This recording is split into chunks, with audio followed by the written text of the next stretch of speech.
आता ही मराठी भाषा कशी आहे, तिच्या संधी कशा आहेत, ह्याचा आपल्या बुद्धीशी काहीतरी संबंध आहे. म्हणून कृत्रिम बुद्धिमत्ता आणि भाषा हा विषय घेऊन तेजाली शहासने या आपल्या समोर येणार आहेत. त्या मराठीच्या MA भाषा विज्ञान म्हणजे लिंग्विस्टिक 3 वर्ष त्यांनी BBC लंडनमध्ये केलेली आहेत आणि तिथे मराठी भाषेवर केलेलं आहे. तर मी त्यांना निमंत्रित करतो की त्यांनी विद्यार्थ्यांना समुपदेशन करा.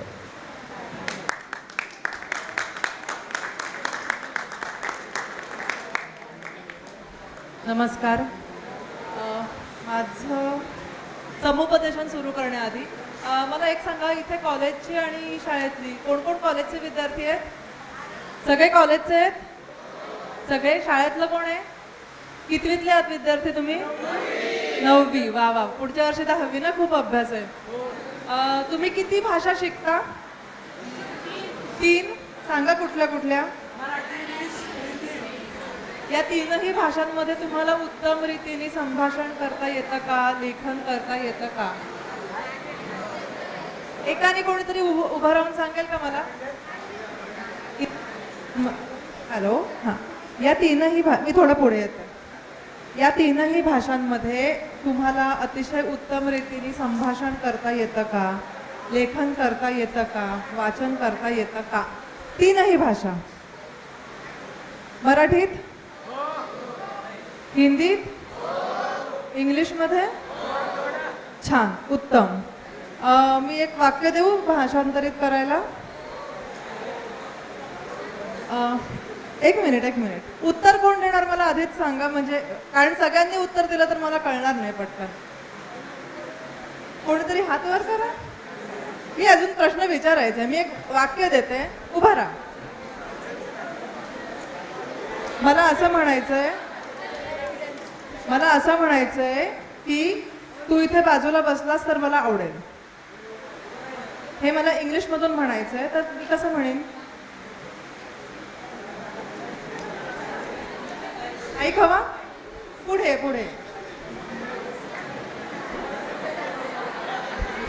हॅलो.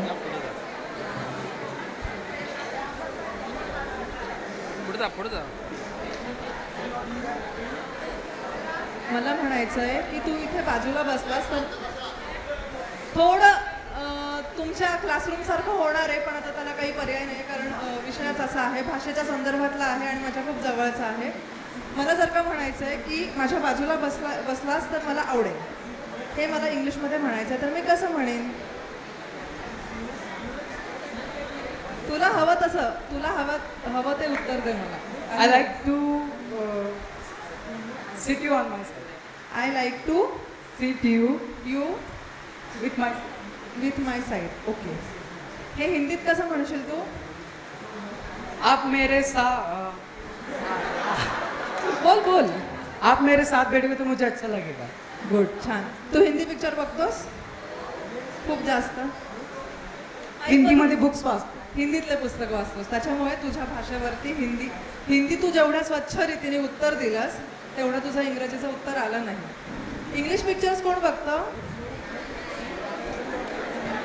इंग्लिश पिक्चर सबटायटलने कोण बघतं? बरं, इंग्लिश पिक्चर डब करून कोण बघतं? बरं, ठीक आहे.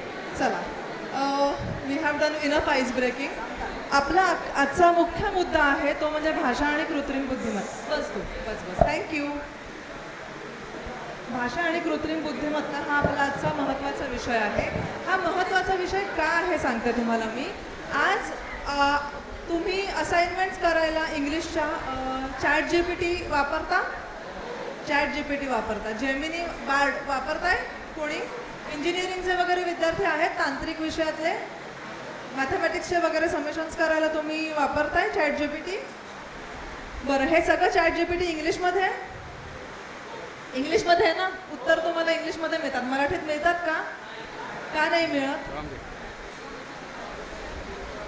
मिळत? कोणीतरी एक जण उत्तर देईल मला? बरं, याचं उत्तर मुळात असं आहे की संगणकाकडे जी माहिती आहे तुमच्या गप्पा झाल्या की मी सुरू करीन. तुमच्या गप्पा झाल्या की मी सुरू करीन. सगळ्यांनी शांत बसा, नाहीतर मला बोलणं कठीण होणार.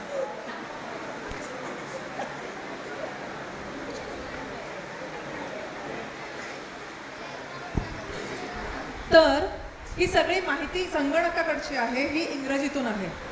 मला एक सांगा, जर का तुम्हाला आता सांगितलं शिवाजी महाराजांवरती 5000 शब्दांचा निबंध लिहा, मराठीतून लिहायचा आहे, तुम्हाला लिहायला किती वेळ लागेल? 1-2 दिवस, बरोबर आहे. हेच मी जर का इंग्लिशमधून सांगितलं ChatGPT वरून 5000 शब्दांचं नेपोलियनवरचा निबंध काढा, किती वेळ लागेल तुम्हाला? किती? 1 second. Exactly, that is a power of artificial intelligence.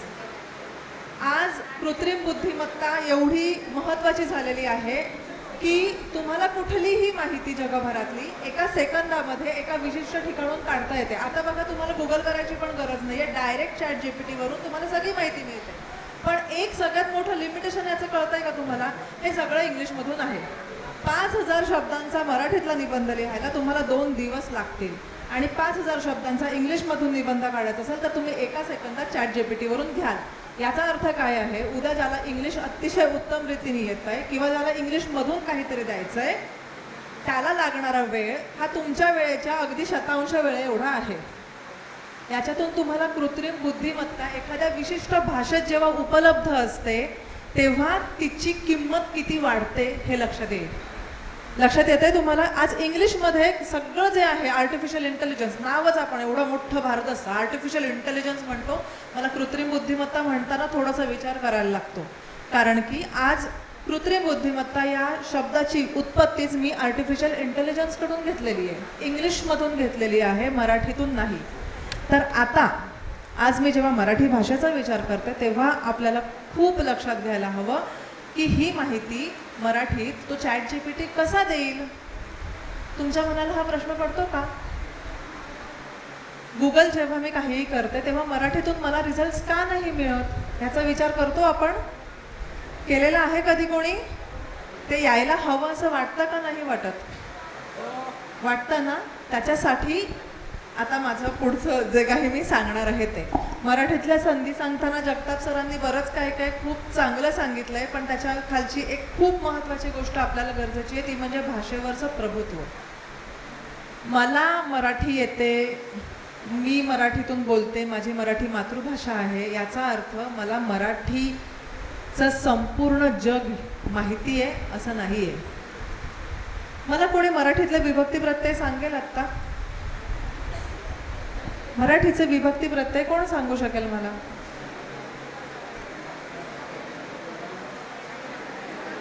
शाळेत शिकलोय 7वीला. प्रथमा, द्वितीया, तृतीया, चतुर्थी, पंचमी, षष्ठी, सप्तमी.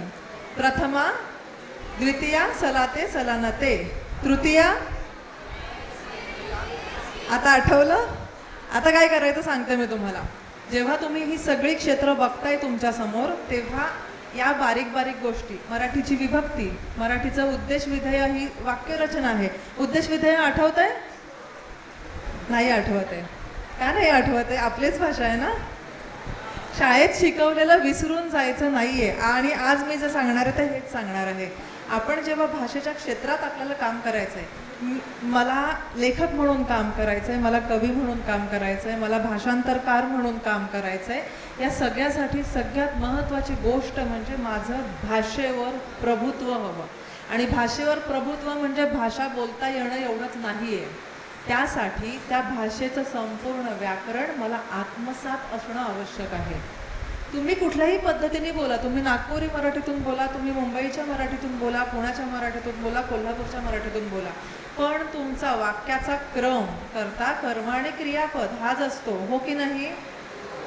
पण लिखाणात आज मी मध्यंतरी एक रिसर्च केलेला की आपली मराठी बातम्या कोणी ऑनलाईन वाचतं? वेबसाईटवरती बातम्या वाचता तुम्ही? बातम्या वाचत नाही कोणी? हो, कोण कोण बातम्या वाचतं? हात करा. हॅलो, बातम्या कोण कोण वाचतं? हात वर करा. ओके, बाकी तुम्ही कोणी बातम्या वाचत नाही, छान आहे, तुमची मराठी अबाधित आहे याचा अर्थ. काय होतं, एक काम करा, जेव्हा केव्हा मी आहे ना रोज प्रत्येक चॅनलवरची एक बातमी वाचायची आणि त्यात किती अशुद्ध लेखन आहे ना ते शोधून काढायचं. आणि हे लिहिणारे सगळे मराठी भाषकच आहेत. तर सांगायचा मुद्दा असा की आपल्यावरती जसं परकीय आक्रमण 150 वर्ष होतं, काय मी तर म्हणेन गेली 1000 वर्ष भारत वेगवेगळ्या प्रकारच्या आक्रमणात आहेच, आणि यांचं भाषेचं आक्रमण आपल्या मराठी भाषेवर सतत येत राहत आहे. इंग्रजी आज पटापट तुम्हाला जर का चटकन इथे येऊन मी म्हटलं की तुम्ही 5 मिनिटं असं खलित मराठीत एकही इंग्रजी किंवा हिंदी शब्द न वापरता बोला तुमच्याच विषयात, तर शक्यता अशी आहे की तुम्ही 1 मिनिटानंतर बंद पडाल. आपली बुद्धी काम करायचं बंद पडते, कारण की आपण पूर्णपणे आपले विषय इंग्लिशमधून शिकतोय. सगळे इंग्लिशमधूनच शिकतात ना? मराठी मीडियमचं कोणी आहे? आहे, मराठी मीडियमचे आहेस, छान. तर आता जेव्हा मी कृत्रिम बुद्धिमत्ता आणि भाषा या विषयावरती बोलतीये, तर याच्यासाठी अतिशय उत्तम संधी उपलब्ध आहेत ज्याच्याबद्दल मी तुम्हाला सांगणार आहे. त्या कुठल्या संधी आहेत? कृत्रिम बुद्धिमत्ता म्हणजे काय हे माहिती आहे का तुम्हाला? कृत्रिम बुद्धिमत्ता म्हणजे काय, आर्टिफिशियल इंटेलिजन्स म्हणजे काय हे साधारण माहिती आहे कोणाला? कोणी सांगू शकेल मला? मागचे विद्यार्थी काय चाललंय, काय गोंधळ आहे? पांढऱ्या शर्ट्स मधली मुलं, ठीक आहे, त्यांचे आई बाबा आले, ठीक आहे. आर्टिफिशियल इंटेलिजन्स माहिती आहे कोणाला? पटकन हात वर करा, सांग. यांत्रिक मानव, बरोबर. यांत्रिक मानव हा जास्त रोबोटिक्समध्ये जातो, ठीक आहे. आर्टिफिशियल इंटेलिजन्स म्हणजे तसं तांत्रिक भाषेत बघायला गेलं तर जेव्हा आपल्या माणसाची बुद्धिमत्ता एखाद्या यंत्राला दिली जाते तेव्हा त्याला आपण म्हणतो यांत्रिक बुद्धिमत्ता. आता कुठलंही चॅट GPT घ्या किंवा कुठलेही हे जे AI चे टूल्स आहेत, कोणी AI चे टूल्स वापरतं इथे? AI चे टूल्स वापरतोस तू? काय काय वापरतोस सांग मला.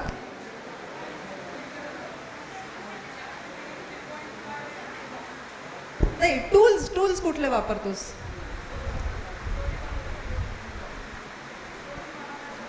स्टोरी बनवायला, बरं.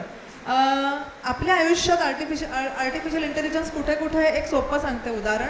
गुगल ट्रान्सलेट वापरता? आपण गुगल ट्रान्सलेट वापरतो ना?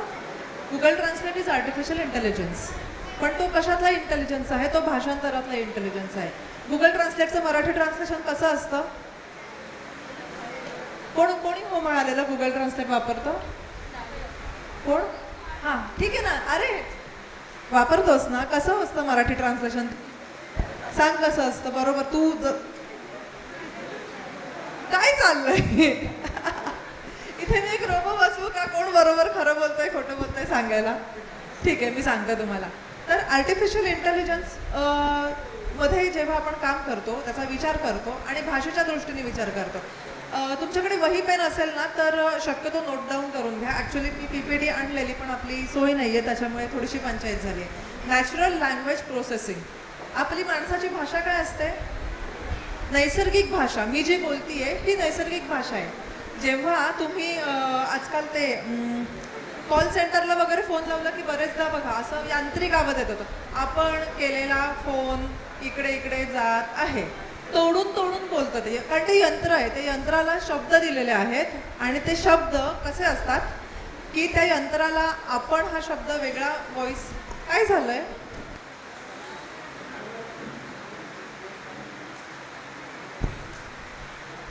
यंत्राला ते कसं शिकवलं जातं ह्याचं एक छोटंसं उदाहरण सांगते. जर का यंत्राकडून आपल्याला असं हवं असेल की आपण आम्हाला फोन केल्याबद्दल धन्यवाद. आता याच्यामध्ये त्यांना एखाद्या माणसाचं नाव पण हवंय की तुम्ही एअरटेलला फोन लावल्याबद्दल तुमचे धन्यवाद. तर याच्यामध्ये कसं होतं, एक स्टँडर्ड तुम्ही कुठेतरी रेकॉर्ड केलेला असतो, तुम्ही, धन्यवाद, फोन केल्याबद्दल.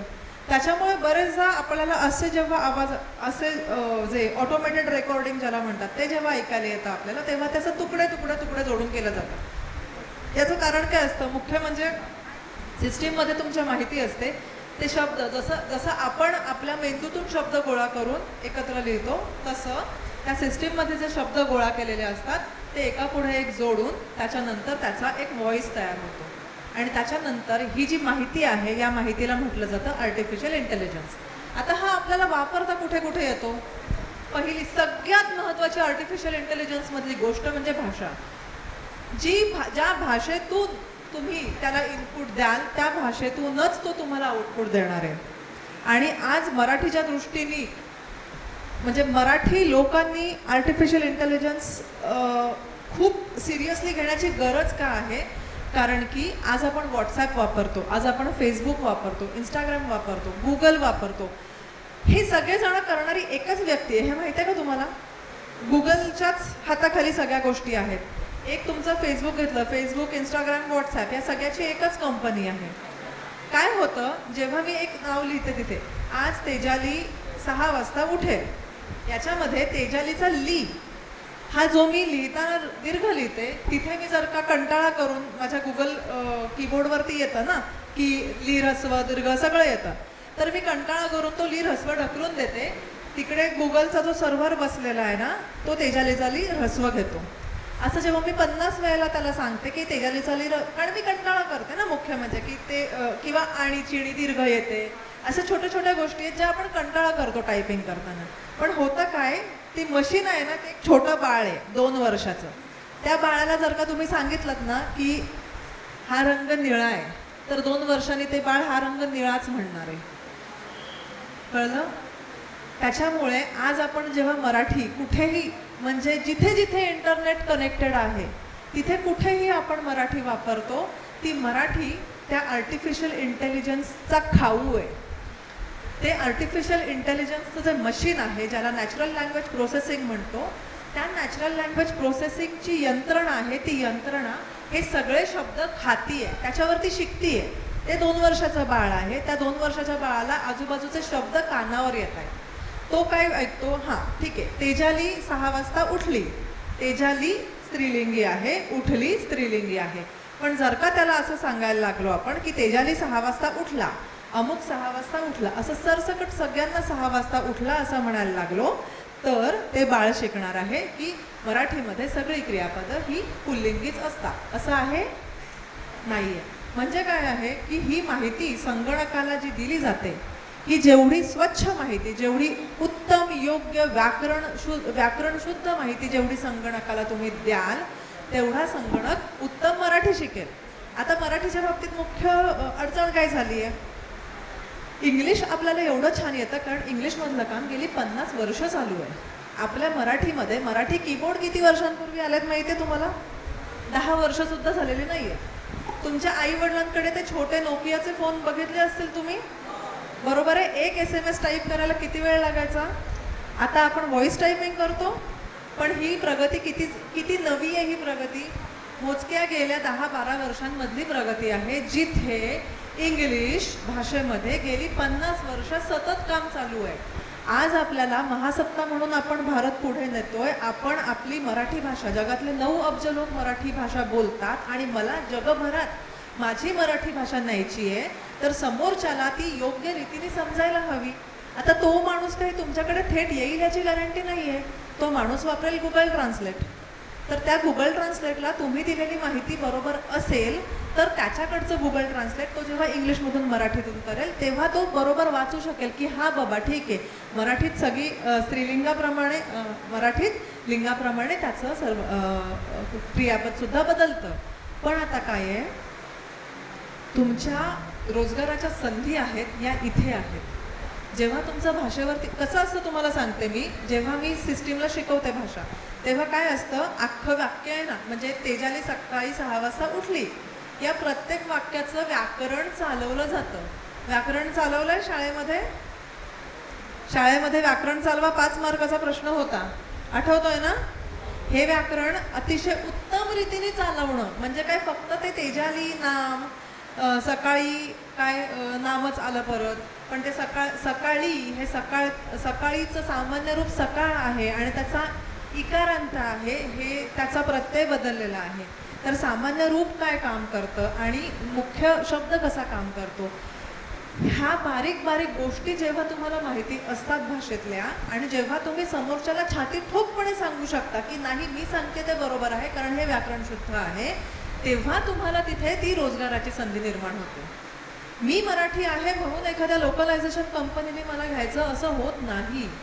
त्याच्यामध्ये चाळणी लागते पूर्णपणे. 100 हजारो मुलं अप्लाय करत असतात. भारतात सध्या खरंच रोजगार त्या मानाने कमी झालेला आहे. त्याच्यामुळे तुम्हाला प्रचंड जास्त चढाओढ आहे, म्हणजे मरणाची चढाओढ आहे. आता याच्यामध्ये आपलं मराठी असल्याचं एक दुर्दैव असं आहे की सगळं इंग्लिश आणि मराठी या दोन्ही दगडांवर आपल्याला पाय ठेवायला लागणार आहे. कारण की लोकलायझेशन जेव्हा मी होतं कुठल्याही म्हणजे इवन आर्टिफिशियल इंटेलिजन्समध्ये सुद्धा जेव्हा मी भाषा संगणकाला शिकवायला जाते तेव्हा त्याचं कंपॅरिझन हे इंग्लिश भाषेबरोबर होतं. माझे अल्गोरिदम सगळे इंग्लिश भाषेमध्ये असतात आणि मला ते मराठीमध्ये कन्वर्ट करताना मला त्याचं मॅपिंग करायला लागतं. तेव्हा तिकडे जेव्हा नाऊन म्हणून लिहिलेलं असतं त्याचं मॅप मला इथे मराठीचं नाम कुठलं आहे ह्याच्याशी करायला लागतं.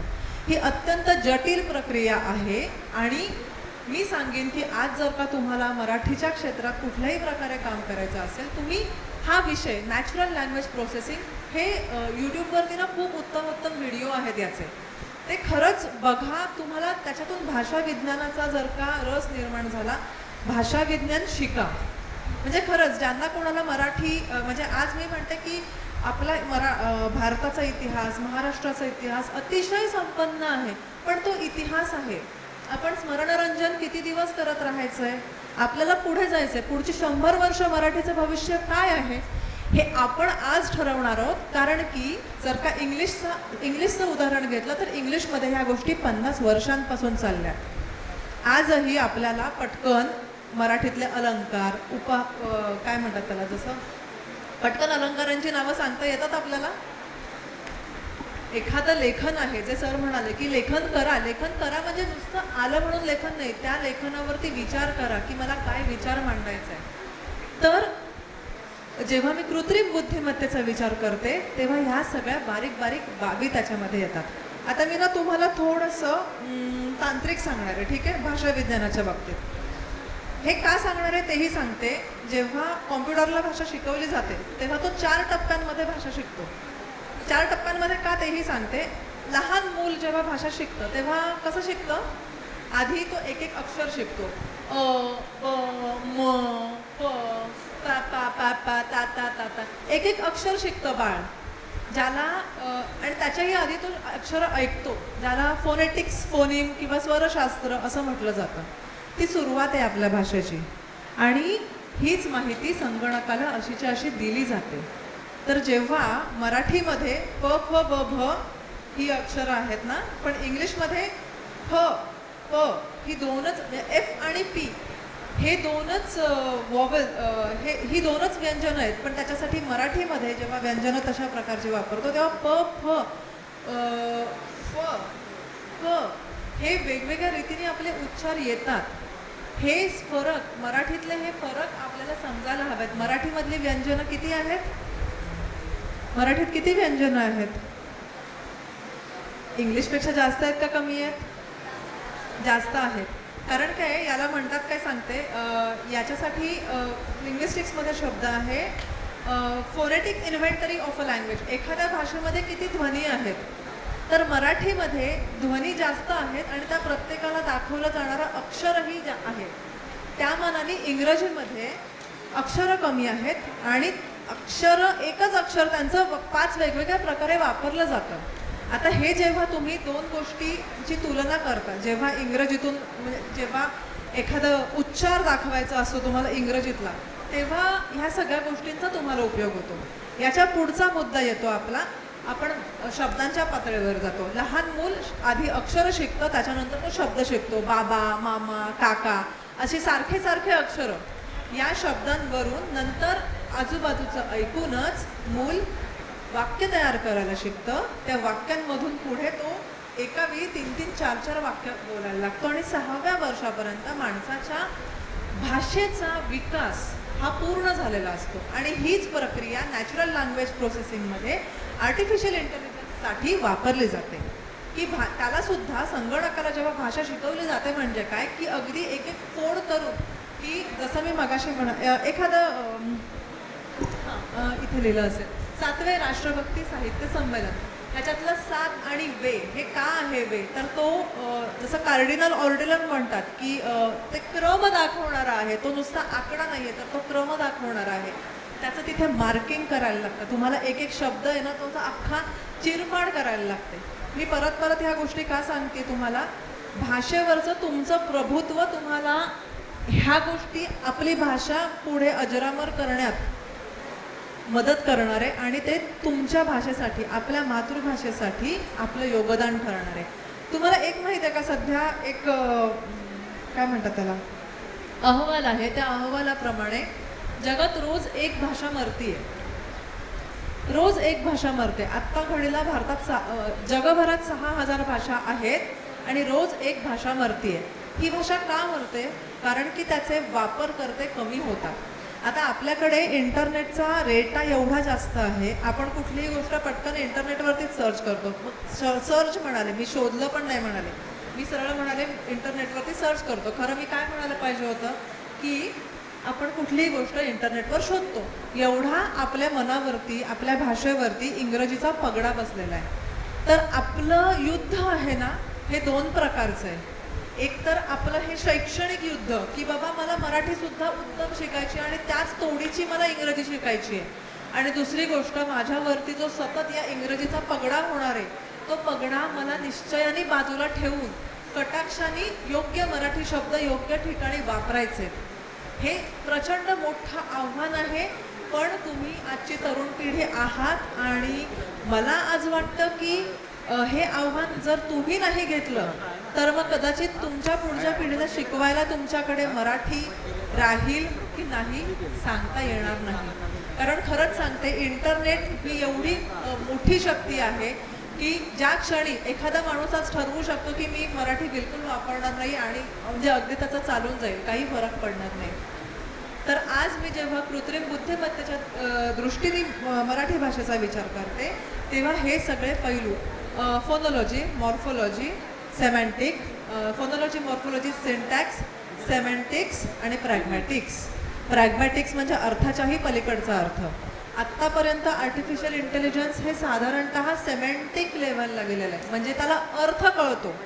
पण त्याला एखाद्या कवितेचा गर्भित अर्थ तुम्ही काढायला सांगितलात तर अजून तो काढू शकत नाही. आर्टिफिशियल इंटेलिजन्स त्याच्यामुळे अजून मानवाची बुद्धिमत्ता त्याच्यापर्यंत गेलेली नाही आहे. आर्टिफिशियल इंटेलिजन्सचे सध्या 3 प्रकार आहेत, तुम्हाला सांगते. एक म्हणतो आपण वीक AI, दुसरा आहे स्ट्रॉंग AI आणि तिसरं आहे सुपर इंटेलिजंट AI. म्हणजे मानवाची महत्त्वाकांक्षा ही आहे की आपल्याकडे सुपर इंटेलिजंट AI यावा, म्हणजे अशी गोष्ट ज्याचा तुम्ही कधीच विचारही नाही करू शकत. पण आत्ता आपण कुठे आहोत? आत्ता आपण वीक AI. वीक AIचा अर्थ काय असतो की एखाद्या विशिष्ट क्षेत्र निवडून त्या क्षेत्रातली सगळी खोलवर माहिती त्या यंत्राला दिली जाते आणि आपण जे म्हणतो ना की परदेशात यंत्र सर्जरी करतं, यंत्र ऑपरेशन्स करतं. तर यंत्र ऑपरेशन करतं म्हणजे काय करतं की एका डॉक्टरची जे काही ज्ञान आहे त्याच्यातलं त्याच्या हाताचं स्किल असेल, त्याचं टाके घालायचं स्किल असेल, त्याचं एखादं डायग्नोसिस रोगाचं निदान करण्याचं स्किल असेल, ही सगळी माहिती निरनिराळ्या प्रकारे त्या कॉम्प्युटरला दिली जाते म्हणजे काय, शेवटी इंग्रजी, मराठी, हिंदी कुठल्या ना कुठल्या भाषेतच दिली जाते ना. आता ही भाषा ही दिली जाते इंग्लिशमध्ये.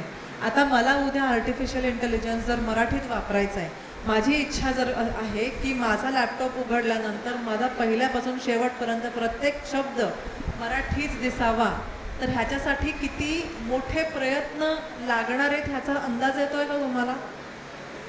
आणि हे फक्त माझ्या एकटीचं काम आहे का? हे फक्त एकटीचं काम नाहीये, हे अख्ख्या पिढीचं काम आहे. म्हणून म्हणजे आता मी माझं लेक्चर संपवायला घेते, तर मला फक्त एवढंच सांगायचं की तुम्ही आज आर्टिफिशियल इंटेलिजन्स हे हलक्यात घेऊ नका. त्याच्यासाठी एक सुदैवाने खूप चांगली गोष्ट झालेली आहे ह्या नव्या शैक्षणिक धोरणामध्ये, तुम्ही वेगवेगळ्या क्षेत्रांमधली शिक्षणं घेऊ शकता.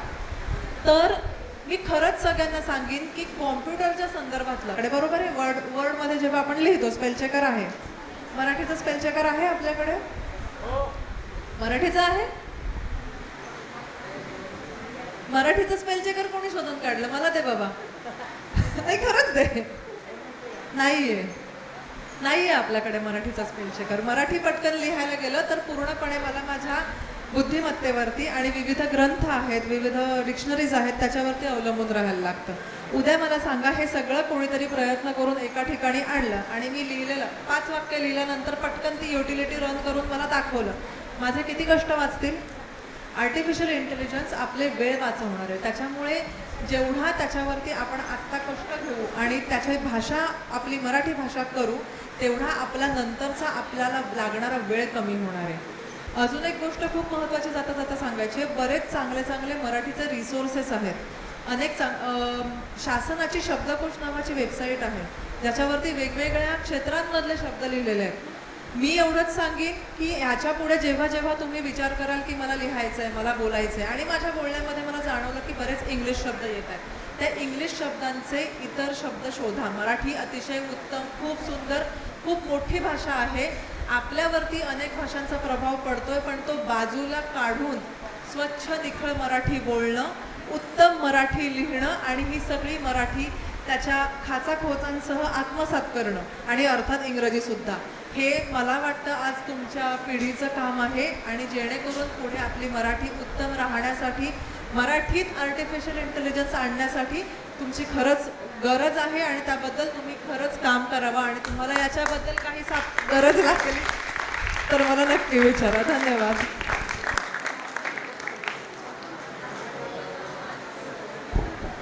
धन्यवाद. काय डोक्याचा भुगा झाला का?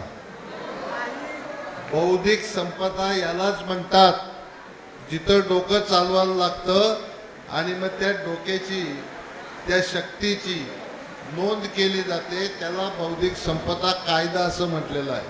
लक्षात आलं का मुलांनो? फार मोठं क्षेत्र आहे आणि भविष्यात हे अत्यंत उपयुक्त आहे.